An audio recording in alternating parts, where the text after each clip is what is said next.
Assalamu alaikum wa rahmatullahi ta'ala wa barakatuh. Bienvenue dans cette série où nous répondons aux accusations contre le chiisme avec des faits et des preuves et de la sagesse. Aujourd'hui, une accusation très courante. Les chiites insultent les compagnons du prophète, en arabe, sahaba. Mais posons-nous une question honnête. Que veut dire insulter d'abord?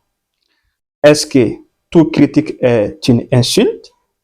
Et surtout, quelle est la vraie position du chiisme sur les compagnons du prophète? C'est ce que nous allons voir dans cette vidéo. Suivez jusqu'à la fin. Bienvenue, Inch'Allah. Commençons par ceci. Le chiisme ne rejette pas en bloc les compagnons du prophète, que ce soit très clair. Mais les chiites font une distinction qualitative et pas quantitative. Ceux qui ont gardé la foi, la justice, la loyauté à Ahlul Bayt alayhimus salam sont honorés. Parmi eux, nous pouvons citer Salman al-Farisi, Abu Dharr al-Ghifari, Ammar ibn Yasir, et Miqdad ibn Aswad, Huzaifa ibn Yaman, et etc.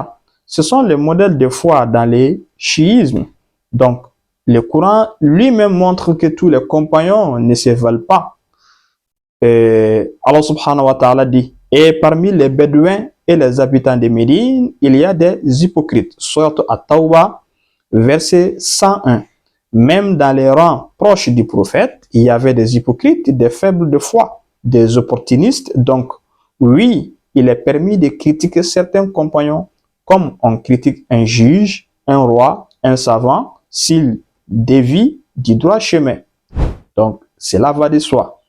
Alors, les imams des Ahlul Bayt alayhimus salam ont toujours été clairs en fonction, ou plutôt sur le sujet des compagnons.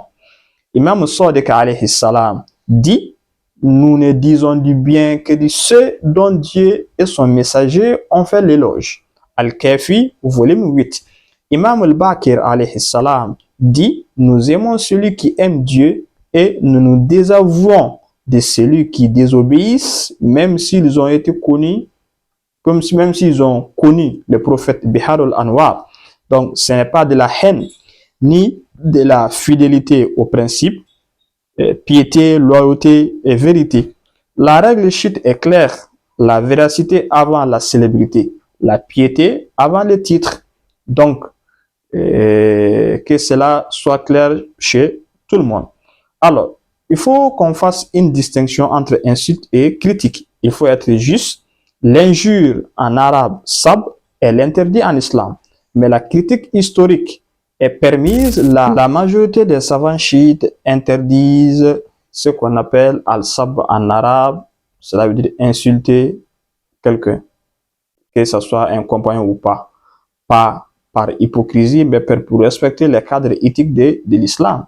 Imam Ali alayhi salam disait même à ses compagnons, à Siffin, je déteste que vous soyez des insulteurs, dites plutôt, oh Allah, protège notre sang et leur sang, réforme leur cœur et les nôtres. Nahjul Balagha, lettre 206. Donc, l'insulte n'est pas la voix de Ahlul Bayt alayhi salam, mais la lucidité et la vérité, oui.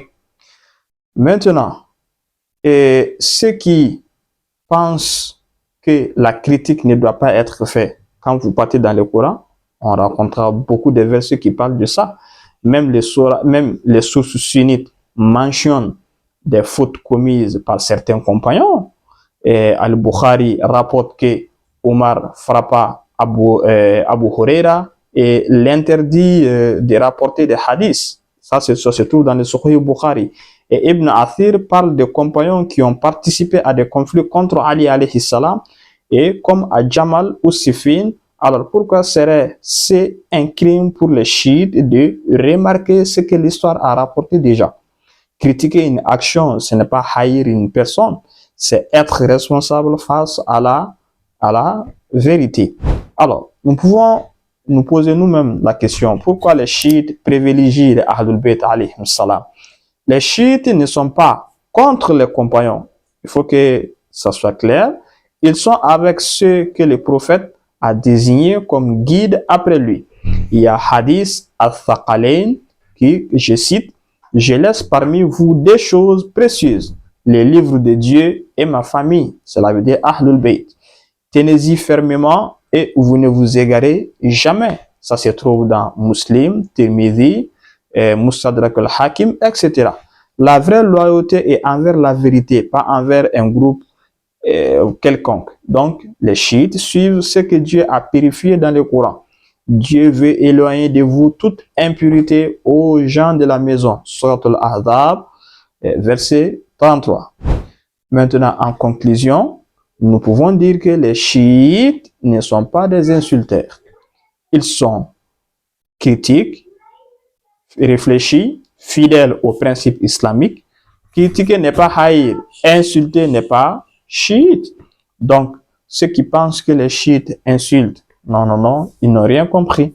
Donc, relater un fait historique, le fait est lié à la personne et non, comment dirais-je, au nom de la personne, comme certains le pensent. Quand on parle d'Abou Bakr, quand on parle de Omar, certains pensent que les chiites haïssent certains compagnons, ça n'a rien à voir. Si tu fais du bien dans l'histoire, l'histoire racontera. Si tu fais du mal aussi, c'est la même chose. C'est comme les pharaons. Les pharaons et l'histoire des pharaons est citée dans le Saint-Coran. Et on va demander, alors, est-ce qu'il a fait du bien ou pas? Et pourtant, le Saint-Coran relate les faits contre les pharaons, ce que les pharaons faisaient contre Moussa et ses peuples. Le Coran avait rencontré cela. Donc, dire que les chiites font ceci, font cela, c'est des calomnies que ceux qui n'ont pas fait de recherche sur le chiisme font cela. Alors, nous pouvons dire, si vous voulez encore commenter ou argumenter encore davantage de ce sujet, nous sommes là et voilà, vous allez écrire dans les commentaires et nous serons plaisir de répondre à vos commentaires, Inch'Allah. Assalamu alaikum wa rahmatullahi ta'ala wa barakatuh.